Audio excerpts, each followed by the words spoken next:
오늘 우리 민수기 35장의 말씀을 함께 묵상합니다. 35장의 내용은 이제 34장에 이어서, 그러니까 모세가 이제 가나안 땅의 이제 동편 모압 평지에서 남은 백성들에게 그 요단 서편에 들어가서 그들이 얻을 땅의 경계가 뭐냐, 그래서 동서남북 경계를 설명을 하고, 그리고 그 땅을 이제 얻어서 각 지파별로 나눌 지파의 어떤 이 책임자, 두령들을 세운 것, 그것을 세워놓고, 그 다음에 이제 35장에 바로 이어서 이제 그 땅이 어떤 땅이 되게 해야 되느냐, 하나님이 주신 약속의 땅을 이스라엘 백성들은 어떤 땅으로 만드느냐 하는 그런 문제가 이제 35장부터 마지막 36장까지 전부 그 땅에 대한 얘기입니다.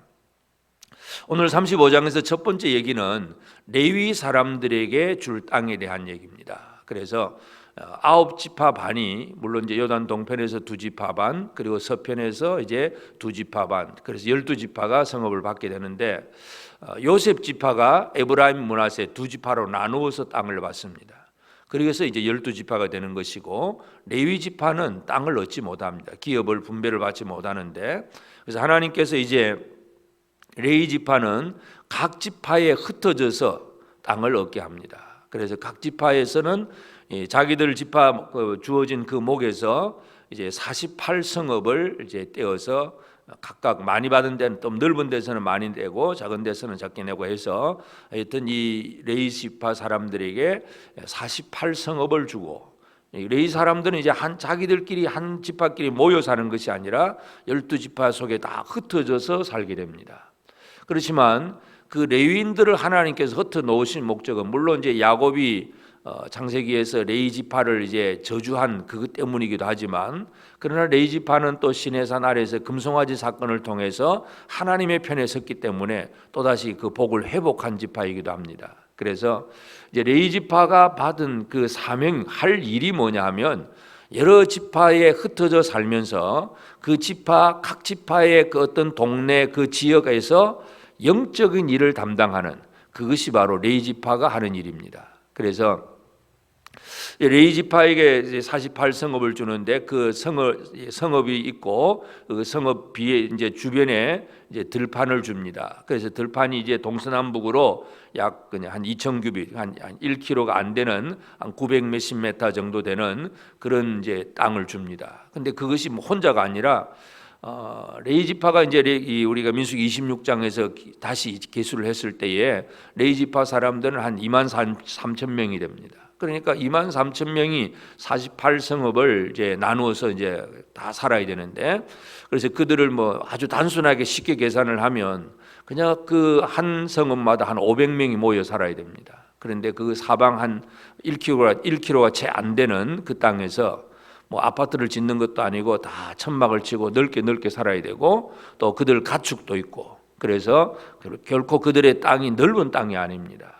인구수로 보면 레위 지파가 전체 이스라엘 지파의 인구의 한 4% 정도 되는데, 땅의 규모를 보면 한 0.1%밖에 안 됩니다. 그러니까 4%의 땅을 받는 것이 아니라 0.1%의 땅을 받고, 겨우 그냥 뭐 이들이 크게 그냥 쉽게 말해서 농사를 짓는, 뭐 시골에서 다른 집들은 다 이렇게 큰 땅을 가지고 농사를 짓는데, 레위 지파의 개념은 그냥 바로 집 앞에 마당에 있는 텃밭 정도 있는 정도, 그 정도로 이제 레위 지파는 땅이 부족하고 작습니다. 그러나 그들은 이 땅에서 그렇게 뭐 뭘 농사를 짓든 또 어떤 뭐 목축을 하든 그런 일을 하면서 사는 사람이 아니고, 일상생활은 물론 하지만, 그러나 그들은 백성들이 주는 11조, 백성들이 하나님 앞에 드린 11조로 먹고 사는 사람들이 바로 레위 사람들입니다. 그래서 느헤미야서에 가보면 백성들이 11조를 안 드리니까 레위 사람들이 먹고 살아야 되니까 제각기 다 도망을 가버려요. 살 길을 찾아서 다 가버렸고, 그러다 보니까 오히려 하나님을 섬기는 일이 더 안 되는 그런 일들이 벌어집니다. 그래서 하여튼 레위 자손들에게 주어진 그 땅이 작지만, 그러나 그것은 그들에게 주어진 사명이 뭐냐 하면, 그 여러 지파들 속에서 레위 지파들은 하나님의 말씀을 가지고 연구하고, 그리고 그 말씀을 가지고 어떤 때는 재판도 하고 다스리기도 하고, 또 영적인 신앙적인 면에서 온 백성들의 문제를 상담도 해주고, 바로 요즘 목회자 역할, 그렇게도 우리가 이해를 할 수가 있습니다. 그래서 이들은 땅에 있는 것이 많지는 않지만 영적인 일들을 감당할 수 있도록, 그리고 그들도 사람인지라 일상생활을 할 수 있는 그런 아주 기본적인 그 땅만 나눠주게 한다. 결국은 왜 이 레이지파에 대한 얘기를 하느냐 하면, 이스라엘이 들어가서 얻을 그 땅을 무슨 땅으로, 어떤 땅으로 만들어야 되느냐 하는 문제.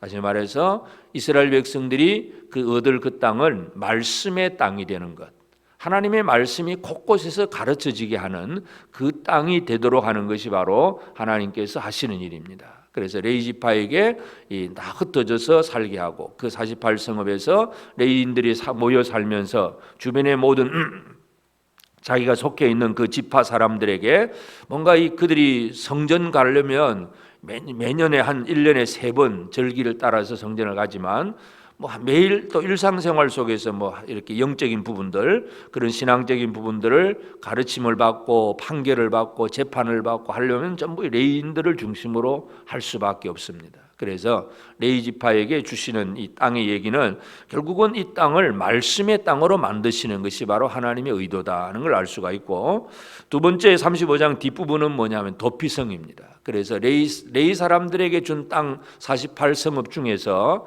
요단 동편에서 길게 저 북쪽에, 그리고 중간에 또 저 남쪽에, 또 요단 서쪽의 땅 중에서도 북쪽, 그리고 중간 남쪽에 각기 성읍 6개를 지정을 해서 그것을 도피성으로 삼습니다. 이 도피성은 바로 고의적인 살인죄를 범하면 이 사람은 용서가 없이 죽습니다. 그러나 실수로 뭔가 고의성이 없이 뭔가 물건을 던졌는데, 그냥 은연중에 던졌는데 그 물건이 날아가서 누구를 쳐 죽였다. 그러면 누구를 죽이고 싶은 것이 아니고 실수였기 때문에, 그러나 이제 죽임을 당한 입장에서는 그 누군가가 이제 그쪽에서 이제 복수를 할 수 있습니다. 그래서 이 사람은 도피성으로 빨리 도망을 가서 도피성 안에서 살게 됩니다. 그러면 이 도피성에 있는 레위인들이 이 사람의 그 형편을 알고 그를 보호를 해줍니다. 그래서 도피성 안에서 고의가 아닌 실수로 사람을 죽였던 그 죄인들은 다 이렇게 그 도피성 안에서 살게 되고, 그리고 그 당시에 대제사장이 죽으면 그때부터 모든 것이 또 원래대로 해방이 되어서 자기 또 집으로 돌아갈 수가 있습니다. 다시 말해서 도피성의 얘기는 결국 그 땅은 어떤 땅이냐 하면 생명의 땅입니다. 살 수 있는 땅. 죄인들이 뭔가 남에게 진짜 고의로 살인죄를 범했으면 하나님이 벌하시기 때문에 이거는 살 수가 없지만, 실수하고 허물을 가진 사람들이 어떻게 하면 살아날 수 있느냐, 도피성을 통해서 살게 되는, 그래서 이스라엘이 얻는 그 땅은 바로 오늘 우리 35장을 통해서 살펴볼 수 있는 것은 바로 그 땅은 말씀의 땅이고 생명의 땅이다 하는 걸 알 수가 있습니다. 그래서 오늘 지금도 우리가 하나님 주신 기업을 어떻게 누리며 살아가느냐, 우리가 지금도 이 땅에서 살고 있을 때에 내가 하나님의 말씀 가운데 거하고, 또 하나님의 그 대제사장의 죽음이라고 하는 그 예수 그리스도의 죽음 안에서 내가 생명을 얻고 사는 것, 이것이 바로 하나님이 주신 기업을 제대로 누리는 생활입니다.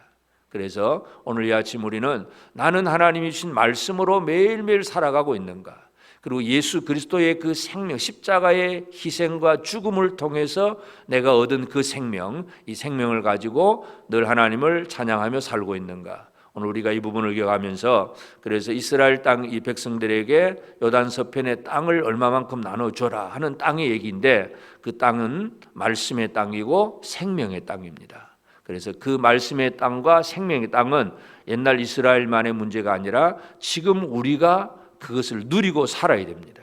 우리는 예수로 말미암아 생명을 얻은 사람들이고, 매일매일 말씀의 공급을 받으면서 영과 육의 힘을 얻는 성도들이 되었습니다. 이 은혜 가운데서 오늘 하루도 주의 말씀 안에 거하고 예수 그리스도를 결코 떠나지 않는 믿음 안에 살아가는 복된 우리 모든 성도들 꼭 되어지기를 바랍니다. 기도하십시다. 하나님 아버지, 귀하신 은혜와 사랑을 감사합니다. 아버지께서 주의 백성들을 사랑하셔서 참으로 아브라함에게 약속하신 그 땅을 이제 또 모세를 통하여서 약속을 한 번 더 확인하시고 또 여호수아를 통해서 그 땅을 정복하게 하시는 아버지 하나님, 참으로 그 땅이 단순히 그냥 이 세상 사람들이 넓은 땅을 차지하는 것처럼 땅만 차지하는 것이 아니라 그 땅이 하나님의 말씀이 있는 그 땅이 되게 하시고 그 땅의 용서와 또 생명을 얻는 그 땅이 되기를 원하시는 아버지 하나님, 참으로 감사합니다. 주의 은혜가 우리 가운데 지금도 우리에게 주어졌음을 믿고 감사합니다. 예수 그리스도 십자가의 죽음 안에서 우리가 생명을 얻는 자가 되었고 또 매일매일 또 우리에게 들려지고 가르쳐지고 또 읽혀지는 말씀을 우리에게 주심으로 그 말씀 안에서 위로와 힘을 얻게 하시고 우리가 나아갈 바를 깨닫게 하시는 아버지 하나님 감사합니다. 오늘도 우리 사랑하는 성도들이 또 이 하루를 살아갈 때에 내가 말씀의 땅에 서 있고 생명의 땅에 서 있음을 깨달아 알게 하시고 아버지 하나님의 거룩한 뜻을 기쁨으로 이루어갈 수 있도록 또 거룩한 백성으로 또 더럽지 않는 그러한 땅으로 살아갈 수 있도록 주여 저들 속에 역사하여 주시옵소서. 오늘 이 하루 우리 온 성도들의 가정과 직장과 또 사업장 속에서 또 우리 자녀들을 또 특별히 또 학업정에서 우리 하나님께서 기억하시사 참으로 우리 하나님의 은혜로운 백성이 되고 거룩한 백성으로 살아가기에 부족함이 없도록 주의 복을 꼭 허락하여 주시옵소서. 거룩하신 아버지 하나님, 이 땅 위에 여러 질병과 또 고통을 당해서 참 많은 힘들고 어려운 일들도 있습니다. 아버지, 코로나로 인해서 전 세계가 참으로 힘들고 특별히 저 인도 지역에 또 더 수많은 생명들이 또 이렇게 확진이 되고 또 죽어가는 그러한 뉴스들을 보게 됩니다. 하나님, 불쌍히 계시고 주의 긍휼과 주의 자비를 그 땅에도 더하여 주시기를 간절히 바랍니다. 하나님 아버지 하나님이 확진이 되었지만 그러나 또 치유하시는 하나님의 능력의 손길이 특별히 믿는 자들 위에 역사하심을 통해서 주변의 많은 사람들에게 하나님의 살아계심을 보여줄 수 있도록 주께서 역사하여 주시기를 간절히 바라옵고 원합니다. 하나님 아버지, 오늘도 모든 것 다 주님 손에 내어 맡깁니다. 또 특별히 이제 이 5월 또 이렇게 어린이 주일을 앞두고 있습니다. 이 우리 어린 생명들 속에 하나님 아버지, 어려서부터 예수를 알고 어려서부터 말씀을 알고 말씀 안에서 잘 세워줄 수 있는 복된 우리 아이들이 다 될 수 있도록 은혜 내려 주시옵소서. 오늘도 이 시간 깨어 기도하는 성도들 우리의 모든 기도를 주님들 응답하여 주시옵소서. 감사하옵고 예수님의 이름으로 기도드리옵나이다. 아멘. 하늘에 계신 우리 아버지, 아버지의 이름을 거룩하게 하시며 아버지의 나라가 오게 하시며 아버지의 뜻이 하늘에서와 같이 땅에서도 이루어지게 하소서. 오늘 우리에게 일용할 양식을 주시고 우리가 우리에게 잘못한 사람을 용서하여 준 것 같이 우리 죄를 용서하여 주시고 우리를 시험에 빠지지 않게 하시고 악에서 구하소서. 나라와 권능과 영광이 영원히 아버지의 것입니다. 아멘.